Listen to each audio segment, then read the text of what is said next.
Let's talk about the two forms of love in particular. There's two forms of love. So I'll draw some dotted lines down there, and I'll discuss the two forms of love side by side so you can see them. The first form of love is natural love.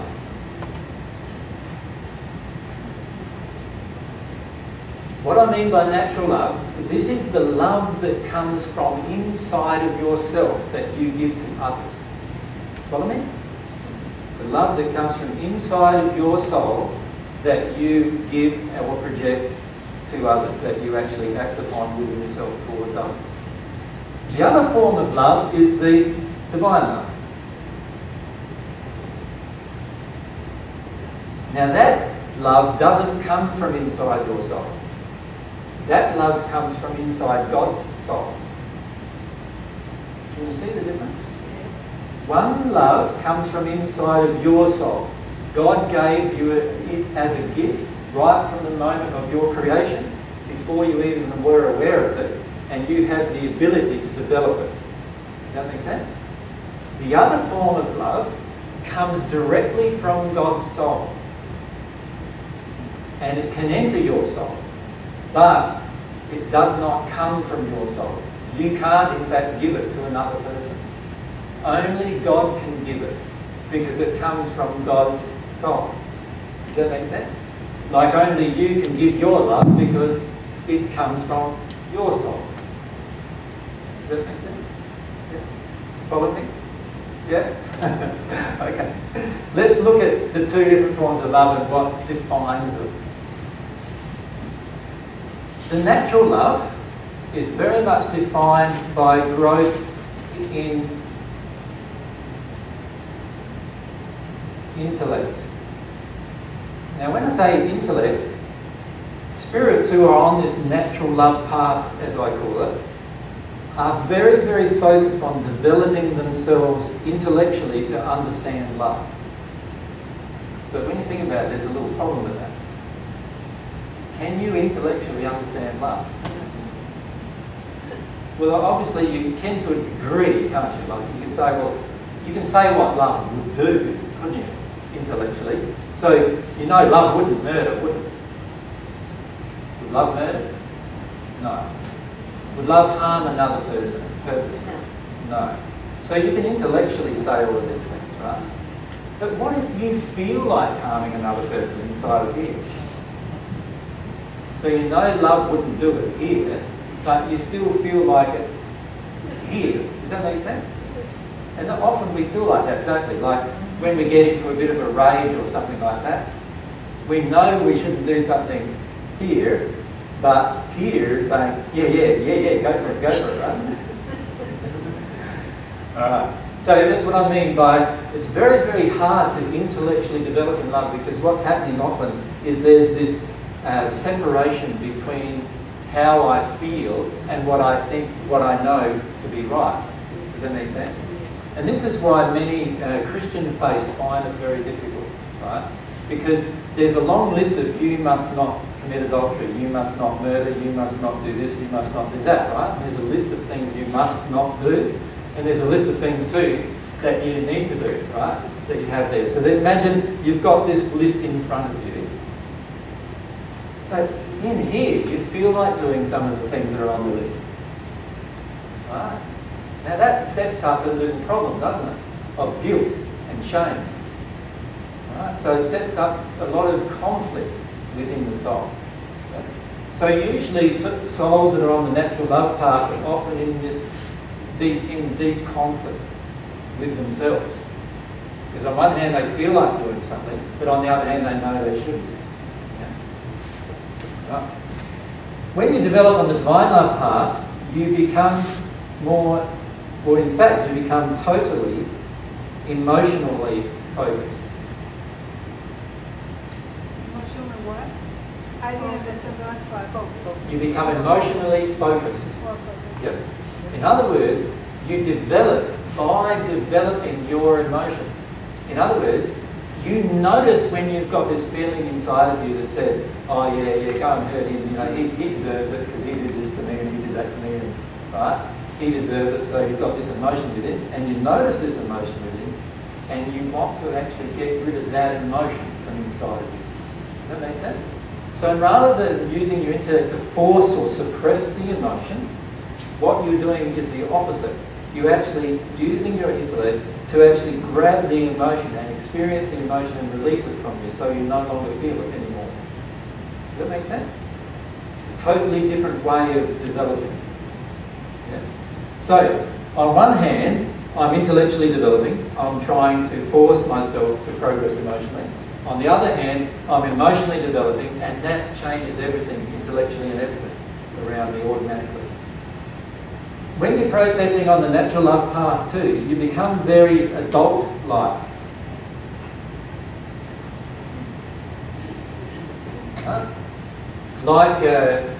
suppose you could say like most people you see in university, or most people that you feel in your day-to-day interactions, are very adult-like. In fact, aren't you taught you should be an adult? You know, you've got to be responsible, you've got to be this, you've got to be that, you've got to be an adult.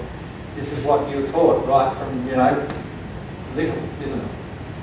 On this side, you become childlike.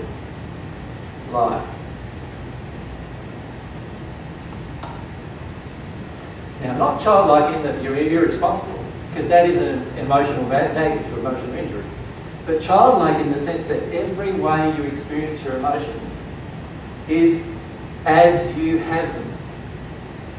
You cannot reach a state of bliss emotionally without feeling every emotion as you feel it. Does that make sense? Right? So, initially when you're feeling every emotion as you feel them, the first emotions that come up generally are the ones that are really yucky. You know? Often the first one to come up is rage and anger. You know, they always cut something up. You feel like punching someone out and, you know, doing like that. When all of those are left you, then the sadness wiggles its way up, right? And you find you cry for a fair few months perhaps, or might even be years, depends how much is in there, right? And then other emotions wriggle their way up, like unworthiness and all these other emotions wriggle their way up. And eventually you experience those. But after all of that, those yucky style emotions are all gone, what are you going to experience? Isn't it going to be bliss, emotional bliss? The only emotions you'll have are the ones that are happy and joyous and good. Does that make sense? So on this part, the problem on this part is that we're often trying to intellectually filter an emotion.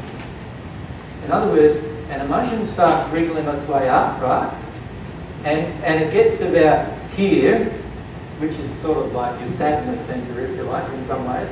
It's also the centre of the heart, but the heart chakra, but a lot of sadness gets caught across here, right?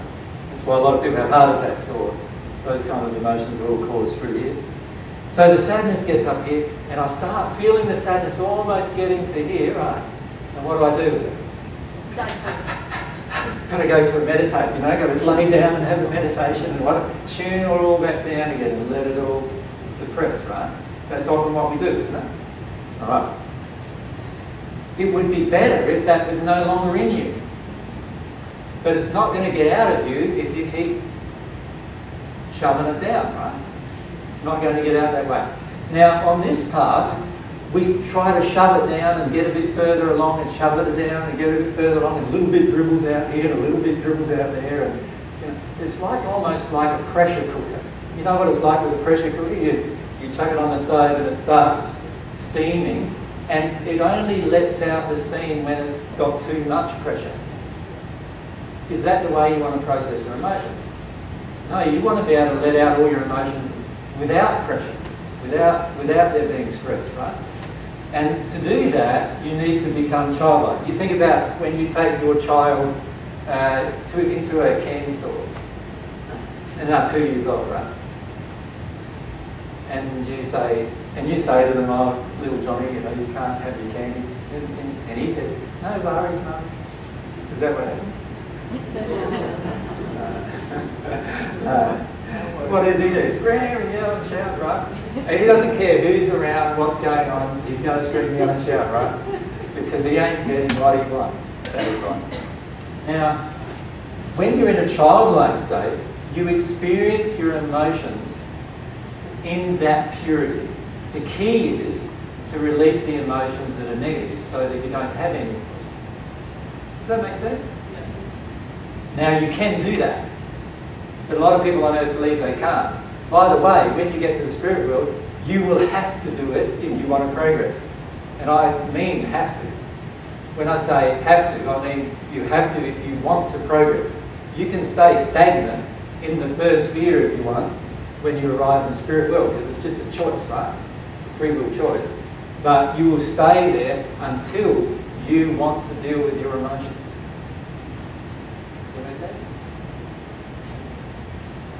But is there like a good way to deal with your emotions and not hurtle them to the person next to you or something? Yeah, of course there is, right? Because you think about it from a murderer point of view. I got all this rage inside, and all this rage comes up, and what do I want to do? Get out a machine gun and right? That rage, obviously, as soon as I do that, I'm harming myself even further and harming everyone around. So there are appropriate ways to deal with emotion. Yep. And interestingly, the spirits on this path, always, when I talk to them, they always say that I am God.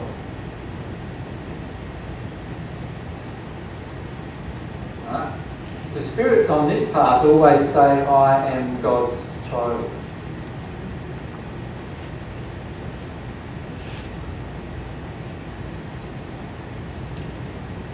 Very key difference between the two paths.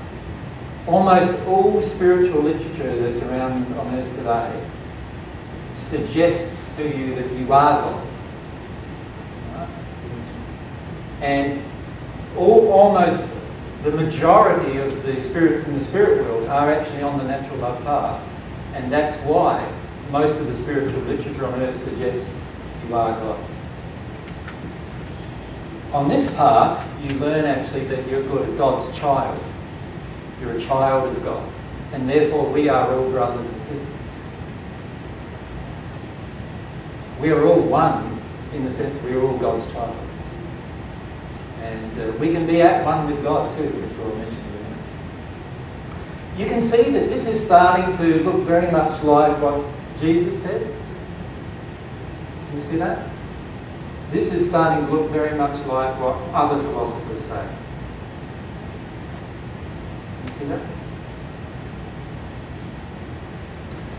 Alright. Is there any questions about the two paths? This is developing your love that's from within you, and you can do that without God. This is developing in God's love that gets within you, and you need to do that with God. Does that make sense? That's basically the two paths. Almost every form of religion on earth and almost every form of religion in the spirit world is developing on that natural love path. Isn't it a combination, or is that what you're saying? Can it be a combination, or does it have to be one or the other? When you're developing divine love, you automatically develop in natural love as well. So the divine love path incorporates all the principles of natural love. So you can have both. But the natural love path does not incorporate the principles of divine love. So this is where most spirits have a problem in terms of their progress, in that they're progressing this way, using their intellect really, they still have to do emotional work, but they become more and more adult-like, more believing that they're God. In fact, I've talked to spirits in the sixth sphere, and they believe they're God. And they feel they don't have any more desires, and they feel they don't have free will anymore. Right? They actually say that they don't have free will anymore. And they actually live off of the projected emotions of other people. That's how they survive.